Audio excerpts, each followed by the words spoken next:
पता है मैं क्या सोच रहा था, मैंने बोला या तो ये गाड़ी फूक जाएगी, खत्म हो जाएगा इसका सारा मामला, क्योंकि अगर मैंने रिसर्च किया और वहां पे फिट नहीं बैठी तो फिर मैं कहीं ना कहीं मैं ही गलत हूँ कि मैंने गलत रिसर्च किया।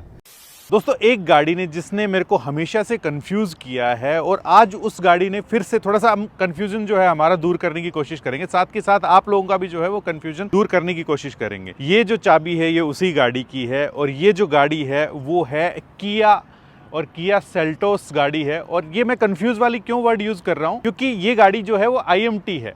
तो बशर्ते दूसरे शब्दों में आप ये भी कह सकते हो जिनको मैनुअल के प्राइस के अंदर अगर ऑटोमेटिक चाहिए तो कंपनी ने बोला हाँ जी हम वो भी आपको देंगे, लेकिन आप लेने वाले तो बनो। तो वो ये गाड़ी है। कंफ्यूजन ये है कि यार ये ऑटोमेटिक और मैनुअल के बीच का सौदा है। और ये जो गाड़ी ली है ये हमारे जो है वो देवव्रत जी ने ली है। बहुत बहुत स्वागत है सर आपका चैनल के ऊपर। थैंक यू ठीक है। so much। और देवव्रत जी ये आपने गाड़ी कब ली थी वैसे? लगभग 4 मंथ होने को है अभी और गाड़ी परचेज चला किए कितनी हुए। दी आपने? अभी तकरीबन 5000 से 5500 के बीच का होगा, एक्यूरेट मैं एक बार उस पे मीटर पे देखूंगा। बिल्कुल ठीक है। तो लगभग 5000 किलोमीटर के आसपास चला दिए, तो बहुत ही परफेक्टली ये चीज़ों को बता सकते हैं कि क्या इसके अंदर जो है वो अच्छाइयाँ हैं, क्या बुराइयाँ हैं, क्या IMT से रिलेटेड कन्फ्यूज़न वगैरह है नहीं है, या IMT की आदत पड़ने के बाद क्या कन्फ्यूज चीज़ें जो है वो होती है। भाई साहब, आपको अगर ऑटोमेटिक ही लेनी थी, ऑटोमेटिक चाहिए थी या मैनुअल चाहिए थी, या मेरे को पता क्या लगता है कि ये जो है ये किया ने कहीं ना ब्रिड जिसको बिगाड़ते हैं ना वो वाला हिसाब किताब किया था बीच में।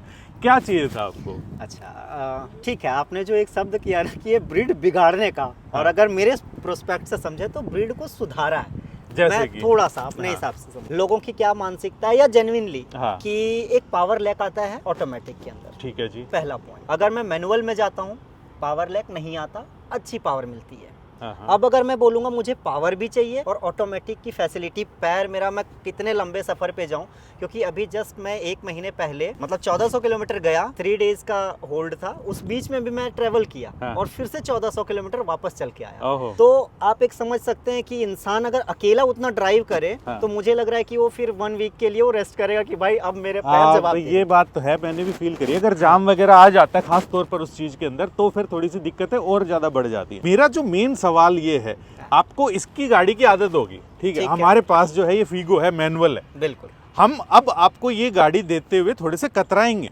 क्यों? क्योंकि आप इसके गियर चेंज करोगे बिना क्लच दबाए हुए। करेक्ट ये चीज है। तो इसकी आदत होगी। अगर आप दूसरी कोई ऑटोमेटिक वगैरह जो चलाओगे तो आपको ऐसा लगेगा कि यार गियर अपने आप शिफ्ट होगा, क्योंकि क्लच तो है नहीं इसके अंदर।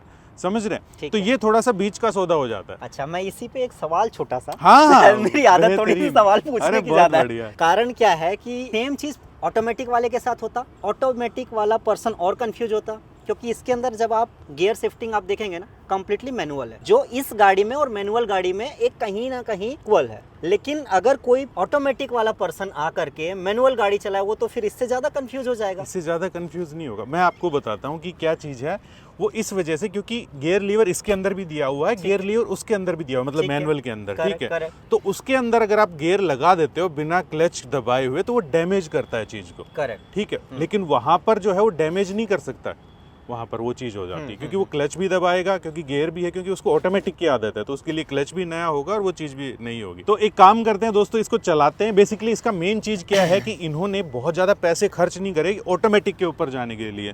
ठीक है, तो मैनुअल के अंदर ही कहीं ना कहीं उसी प्राइस के अंदर आपको ऑटोमेटिक वाली फील चाहिए, तो फिर ये गाड़ी निकल करके आती है। इसकी सेफ्टी वगैरह के ऊपर भी बातचीत करते हैं और वो चलते हुए जो है ना फिर चीज बात करते हैं। तो देवव्रत जी, गाड़ी को चलाने से पहले आपके लिए एक गिफ्ट लेकर के आए हूँ। आपकी गाड़ी से बिल्कुल मैचिंग के अंदर जो है ना वो ये परफ्यूम है। ये है इनवोल का क्रश परफ्यूम है। और इस परफ्यूम की खुशबू ऐसी है कि जो कि आपको अपने बचपन के जो दिन है ना वो याद दिला देगी, जब आप च्युइंगम वगैरह, बबल गम वगैरह खाते थे ना, वो वाली। क्योंकि इसकी जो फ्रेगनेंस वगैरह है ना वो फ्रूटी, बहुत ही फ्रूटी फ्रेगनेंस है, जैसे कि आपकी स्ट्रॉबेरी और रेड बेरीज को क्रश करके ये बनाया गया हो।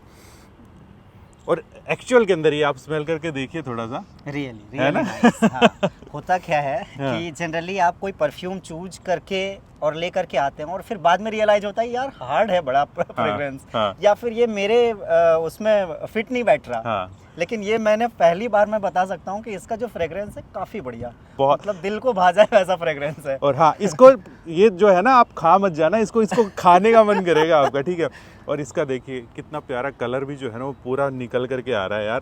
और वैसे आप इसकी जो कह रहे हो कि ज़्यादा हार्ड फ्रेगनेंस और कम, इसको वैसे कम या ज़्यादा भी आप यहाँ से कर सकते हो। हाँ। आप बात मानो यार, इनके जेल वाले परफ्यूम जो है वो बहुत ही अच्छे हैं, आप जा करके ट्राई जरूर करके देखो। ये चौथी दफ़ा जो है मैं इसको ट्राई कर रहा हूँ इसको, और इसकी ये वाली फ्रेगनेंस है ना वो भी काफ़ी गजब की है। नीचे डिस्क्रिप्शन के अंदर मैंने लिंक दे दिया है और 10% का आपको डिस्काउंट भी मिल जाएगा अगर आप मैन एंड मोटर जो है वो कूपन कोड वहाँ पर लगाते हो। तो बहुत ही मैचिंग वाला हिसाब किताब हो गया यार ये, तो अंदर भी रखा हुआ काफ़ी सही लगेगा। तो जनाब ये आपके लिए कप होल्डर वगैरह के अंदर रख सकते हैं आप। थैंक यू सो मच, मैं इसे अभी रख लेता हूँ। तो जैसे ही अंदर घुसते हैं तो दोस्तों यहाँ पर आपको क्लच नहीं मिलेगा और यहाँ पर आपको गियर लीवर मिलता है। तो थोड़ा सा जो है वो थोड़ा सा एक बार देखने पे भी थोड़ा सा वो लगता है, लेकिन अब चलाते हैं। और देवव्रत जी से जो मेरी बात हुई थी उन्होंने ये बोला कि करीबन उन्होंने 1.5 साल की रिसर्च करी, उसके बाद इस गाड़ी को चूज़ किया है। तो डेफिनेटली रिसर्च करी है तो एक अच्छा ही प्रोडक्ट लेकर के आए होंगे। अब एक काम करते हैं, इसको चलाते हैं। सारी चीज़ें दे दी है ना, अब क्या क्या चीज़ें चेंज हुई उस दौरान आप जो बता रहे थे? हाँ, कुछ जब मैं रिसर्च इसके ऊपर कर रहा था मैंने आपको जैसा पहले बताया, तो पहले थोड़ा सा कलर थीम के अगर ऊपर मैं जाऊँ तो कम्प्लीटली ब्लैक शेड था। ओके, वो हाँ। मुझे कहीं अट्रैक्ट नहीं कर पा रहा था। हाँ। लेकिन जब मैंने देखा कि अच्छा मेरा ये रिक्वायरमेंट, क्योंकि मैंने पहले ही आपको बताया कि मैंने 5 या 6 चीज़ों की एक लिस्ट बनाई थी। क्योंकि होता क्या है कि आप कंपैटिबिलिटी देखते हैं, आपके पास अगर फैमिली मेंबर्स कितने हैं उस हिसाब से आप देखते हैं, आपका बजट। वैसे तो एज सच मेरा बजट का कोई इशू नहीं था, मुझे ऑटोमेटिक पे जाना था पहले तो, या फिर कोई ऐसी गाड़ी जो मेरे उन सारे लिस्ट को फुलफिल कर रहा हो। जी। तो उस 5 या 6 तरह के जो भी लिस्ट है, कंफर्टेबिलिटी मेरा सारा जो भी, तो उसमें कहीं ना कहीं ये फिट होता चला गया उस 1.5 साल के रिसर्च में।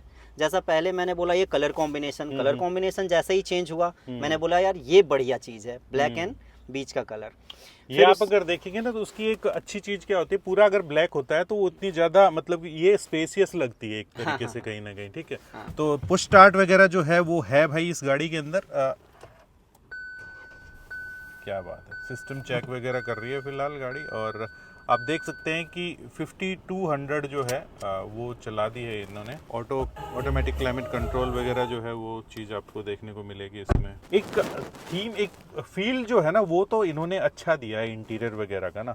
जो मेरा एक मेन कंसर्न जो आता है इससे निकल करके, अभी मेरे को पहले ही ना क्लच में दबा रहा था आपको बिल्कुल डेफिनेटली मैं समझ सकता हूँ, आपको बिल्कुल आदत वगैरह हो गई होगी। ये क्या है, ये गर्म पानी रखने का कुछ है क्या? हाँ, गर्म पानी के लिए थोड़ा सा मेरी बोलने की आदत वो है ना कि मीटिंग ट्रेनिंग्स में, तो फिर क्या होता है कि बीच बीच में मुझे पानी चाहिए होता है। कभी ड्राइव के टाइम पे भी मीटिंग वगैरह में अटेंड कर लिया। इसका लिंक देना यार मेरे को, आपको ये किया वालों ने दिया है? नहीं, किया नहीं दिया है। ये अच्छी बात क्या है कि यहाँ पर ये कप होल्डर वगैरह के अंदर परफेक्टली फिट हो जाएगा यहाँ। तो जी चलाते हैं सिर्फ गियर वाली गाड़ी को।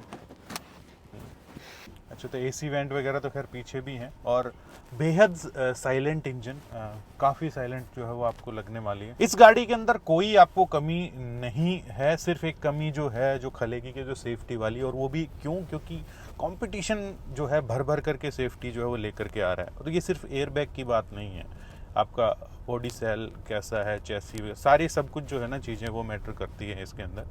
सेम ही हाल क्रेटा के साथ है, लेकिन इसके अंदर एक अच्छी बात ये है कि ये ना फालतू के अंदर ची चा चू चू चू नहीं करती है ये, ठीक है। क्रेटा बगैर मतलब बोलती रहती है यहाँ से जो है ना, सेंटर कंसोल वगैरह इतना ज़्यादा उसका बजता है ना यार, बहुत ज़्यादा। खरीदा कितने में था आपने ये? एज सच अगर देखा जाए तो ये 15 लाख, और दिल्ली की मैं बात कर रहा हूँ, 15 लाख और लगभग 50-55 के एवरेज में ये ऑन रोड आ जाता है। लेकिन मुझे थोड़ा कॉस्टली ये पड़ा, लगभग 16 प्लस चला गया। ऐसे क्यों? कारण कि पहली चीज़ क्या है कि मैंने इंश्योरेंस जो लिया, अभी ये डिट्टो यही सेम चीज हुई। मैं सोच रहा था कि मैं सिर्फ एक्सेलरेट कर रहा था क्योंकि इधर क्लच है ही नहीं, तो वो ऑटोमेटिकली चेंज होगा ये एक्चुअल में। लेकिन बात में मैंने कहा सिर्फ आरपीएम क्यों बढ़ रहे हैं यार, तो फिर देखा कि अरे हाँ थोड़ा सा शुरू में प्रॉब्लम शुरू में होता है, वो आदत के ऊपर होता है, बिल्कुल सही बात है। तो हाँ, तो आपको महंगा क्यों पड़ा यार ये? हाँ, महंगा पड़ा क्योंकि जब मैंने देखा ना कि अगर मैं, क्योंकि मैंने पहले ही बताया कि मेरा एज सच ऐसा कुछ बजट का इशू नहीं था, मैं 20 प्लस तक या 21-22 तक जा सकता था।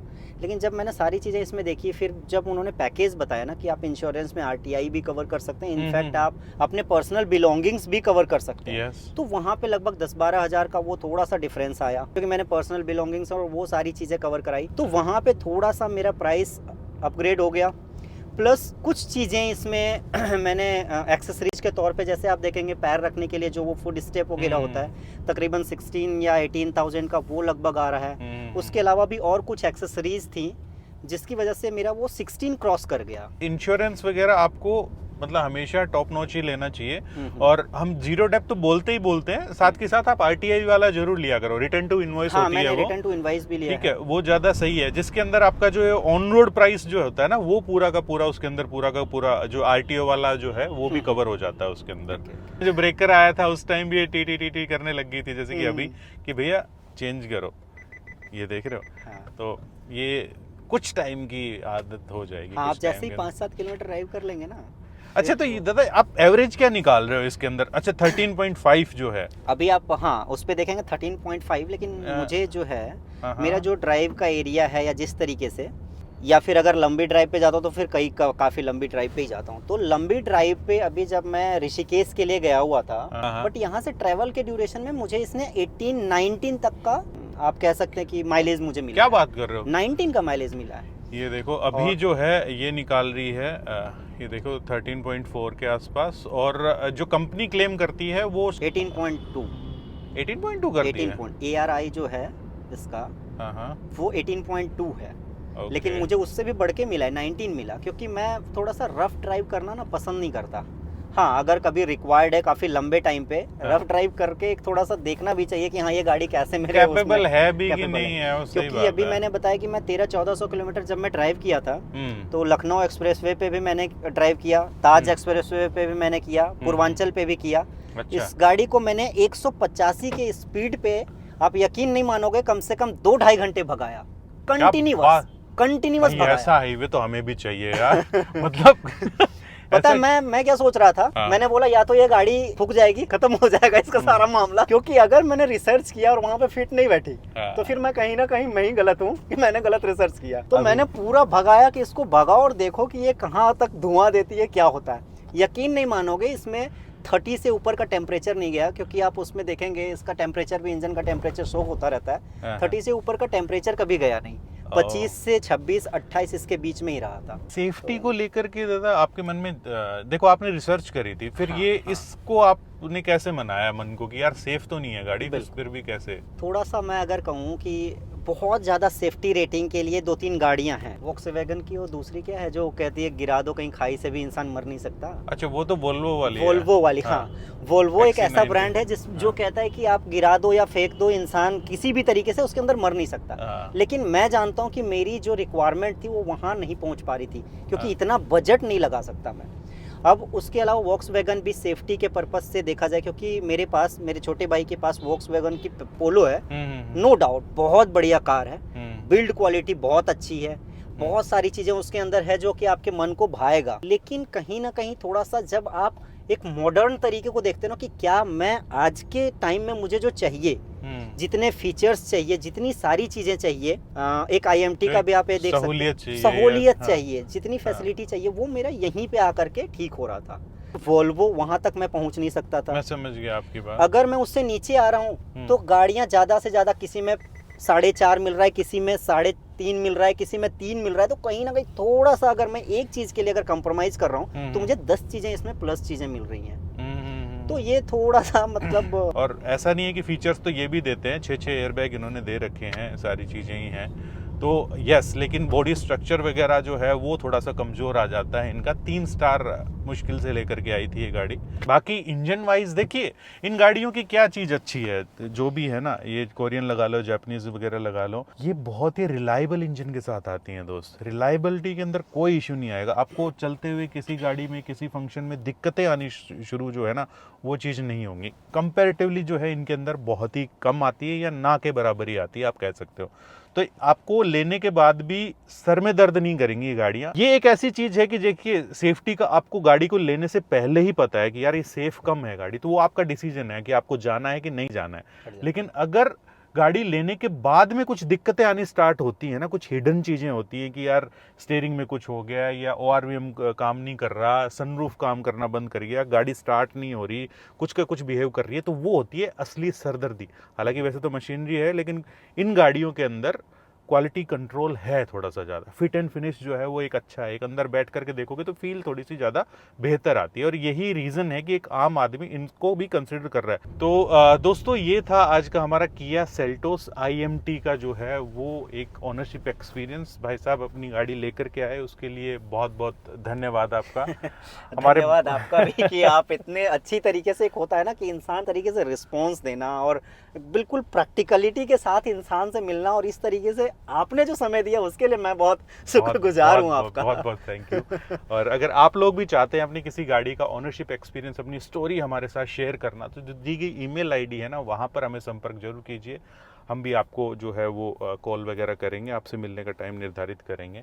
बहरहाल एक सोच समझ करके अगर आप गाड़ी खरीदते हो तो अपनी डिसीजन को आप गलत नहीं बोलोगे, और वो सही ही है एक तरीके से। सिर्फ ये गाड़ी कहीं ना कहीं सेफ्टी के अंदर पिछड़ती है, इसके अलावा इसमें कोई कमी नहीं है, सिर्फ सेफ्टी के अंदर कमी। अगर आप सेफ्टी पसंद है तो फिर कंपटीशन की दूसरी गाड़ियों के ऊपर चले जाइए। तो मिलता है ऐसे किसी नेक्स्ट वीडियो के अंदर इसी मैसेज के साथ कि अगर 4 व्हीलर चलाते हैं तो सीट बेल्ट जरूर डालिएगा, 2 व्हीलर अगर चलाते हैं तो हेलमेट जरूर पहनिएगा, और हमें इंस्टाग्राम के ऊपर फॉलो जरूर कर लीजिए। मिलते हैं नेक्स्ट वीडियो में। जय हिंद, जय भारत।